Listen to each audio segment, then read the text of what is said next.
New questions about Kamala Harris's political future. The Washington Post with a brutal assessment by dozens of Democratic leaders in key states. They say they are worried about the prospect of the VP leading the party or even returning as vice president even. The Post summing up the anxiety like this, and I quote, Harris's tenure has been underwhelming, marked by struggles as a communicator and at times near invisibility, leaving many rank-and-file Democrats unpersuaded that she has the force, charisma, and skill to mount a winning presidential campaign. Senator Elizabeth Warren this week stopped short of supporting Harris in 2024 herself. Yes, he should run again, and he is running again, because he has gotten a tremendous amount done. Should Kamala Harris be his choice the second time around? You know, I really want to defer to what makes Biden comfortable on his team, but they have to be a team, and my sense is they are. I don't mean that by suggesting I think there are any problems. I think they are. The senator walking back those remarks after backlash. She said in a statement, quote, I fully support the president's and vice president's reelection together and never intended to imply otherwise. Matt Gorman, former communications director for the House Republicans campaign arm. Scott Bolden, former chair of the D.C. Democratic Party, both join me now. Okay, Matt, first of all, I listened very intently to that interview more than once. And when she was asked, would you back President Biden? She said yes. When she was asked, would you back Harris as the VP, she deferred. She did not want to answer that question. She didn't want to say no, because she's not stupid, but she did not want to answer that question. That, to me, is skirting an issue. Obviously, she doesn't want to see Harris, nor do a lot of Democrats want to see Harris back in the White House ever again, in any capacity. No, the tone was definitely different. And look, Kamala Harris is a terrible politician. It doesn't take a rocket scientist to know that. I think it's a little deeper than that. Look, California Democrats have had a hard time on the national stage. See this with Katie Porter, Adam Schiff. You're going to see this with Gavin Newsom to an extent.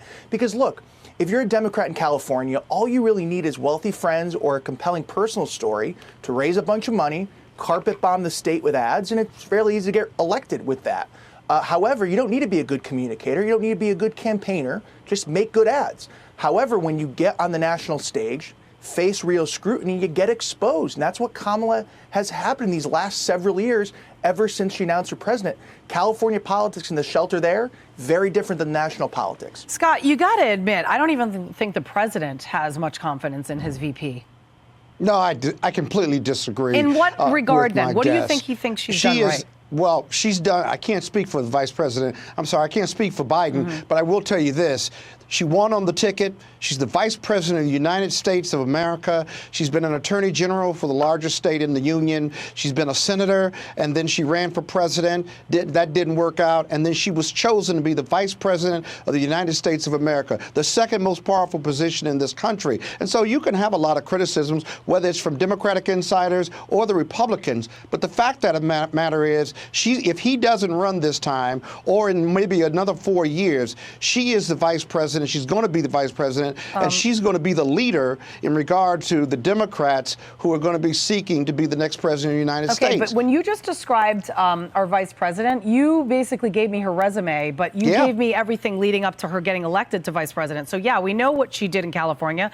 We know what she did for the Senate. But that's not the question. The question is, what have you done now as vice president? Yes, you made it to this, but just because you get a job doesn't mean that you're good at it. And that's the question. Even President Biden isn't instilling much more confidence ahead of 2024 when he was asked about his future in politics and in the White House. Listen to the president. Just listen to the president, and you tell me if this sounds like I rode the train between Washington and Wilmington and back and forth every single day. Not a joke. I commuted every single day for 36 years. Angelo Negri, a senior conductor, walked up and said, "Joey, baby!" I thought the Secret Service was going to shoot him. And I said, no, he's a friend. So you know how many miles you travel on Amtrak, Joey? You've traveled over 2 million miles, Joey. Fact is, I'd probably take Angie's word. I think I hold a record, other than a conductor. Okay, so yesterday he basically repeated for at least the 8th time a debunked story. That's what that's about a conversation with an Amtrak conductor 20 years ago after the man retired. I mean, when this president tells stories, you know, we're talking time frame here. You know, you just went through, for example, Kamala Harris's history, and you know it.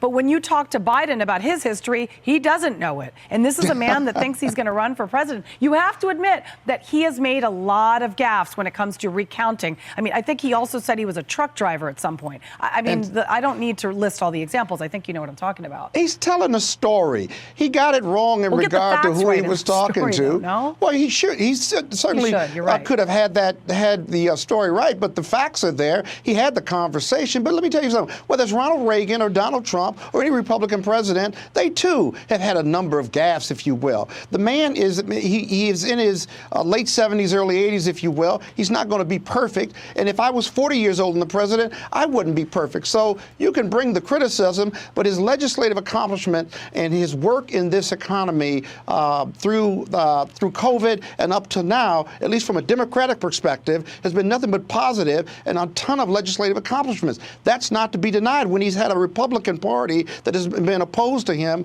no matter what. And so, again, Kamala Harris has been by his side. She's president of the Senate. She's done a lot of outreach in a lot of different states. She may have campaigned more or less, but the fact of the matter is she's got 2 more years to go, one. And two, the Biden administration has got to get her out there to show her skill, work up to her level of competence. If they haven't done that, then she deserves that opportunity, doesn't she? All right, Matt. I mean, even Republicans could agree with that. She's had an opportunity. I mean, she's had 2 years of an opportunity. Usually after 2 years, you've kind of proven what you're capable of. I mean, whatever she's assigned. It's a lifetime in politics, though. That's a lifetime in politics. But a presidential tenure is not a lifetime. You get 4 years to prove to the American people that you are worthy of that incredibly, dignified office. And she was given one job. Yeah.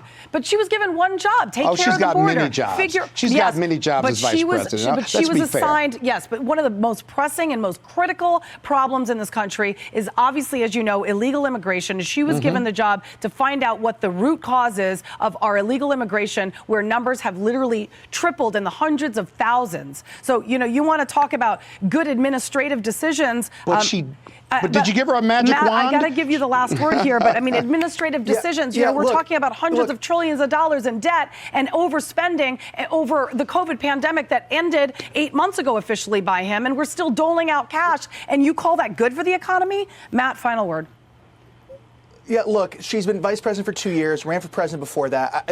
She's been underwhelming the entire time. And the fact that Biden hasn't given her a chance, what does she want? And in Boston Invitation, she is consistently underwhelmed on the national stage. And again, these aren't Republicans attacking her in that Washington Post story. Democrats consistently have voiced their opinion on her. Some Democrats. A lot of Democrats. I mean, not all, because obviously they want to have a Democrat in the White House. So if they all turned on the Democrats, then they would kind of be giving the party to the White House to the Republicans. So. She'll be the person to beat if she seeks the Democratic nomination because she's number 2. I'm going to have you back after the next election, and we'll talk about that. All right, Matt Gorman, thank you, Scott. Thank you both for talking to us. Fair and balanced. Appreciate it. Thanks.